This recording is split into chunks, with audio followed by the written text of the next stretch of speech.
شماره 6: امروز زندگی کنید. در این سبک زندگی سریع تو این روزگار ما اغلب فراموش میکنیم که در لحظه حال زندگی کنیم. ذهن ما همیشه سرگردانه، فکر میکنه، برنامه ریزی میکنه، حل میکنه و نگرانه. نتیجهش چی میشه؟ نتیجهش میشه استرس.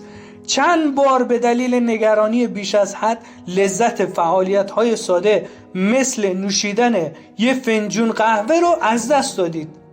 این یک ایده بدی نیست که از قبل برنامه ریزی داشته باشید، اما زیاده روی در این کار میتونه شادی شما رو از بین ببره. سعی کنید هر چند وقت یک بار به سلولهای مغزی خودتون استراحت بدید. فقط از اونچه که در اطرافتون هست لذت ببرید. این به شما کمک میکنه تا از چیزهایی که قبلا نادیده گرفتید شکرگزاری کنید. شماره 7: کمال رو رها کنید. هیچ کس کامل نیست. این چیزی است که این دنیا رو هیجان انگیزتر میکنه. همه ما با هم تفاوتایی داریم و این اشکالی نداره. اون چه بیش از همه مهمه اینه که چطور این تفاوت‌ها رو حل کنیم. اگه چیزی که آنطور شما انتظار دارید نیست، دوباره امتحان کنید یا فقط زیبایی‌های اون رو ببینید. شماره 8: خودتون رو به جای دیگران بذارید.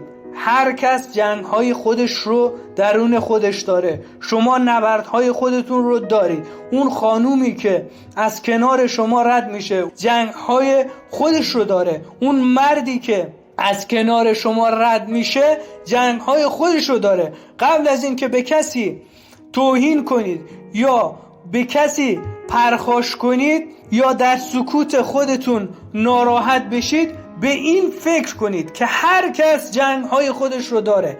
خلاص شدن از شر چیزهای منفی فضای بیشتری رو برای چیزهای بهتر و شاید شادی آزاد میکنه. شماره 9: از شر افراد سمی زندگی خود خلاص بشید. شما نمیتونید همه رو نجات بدید.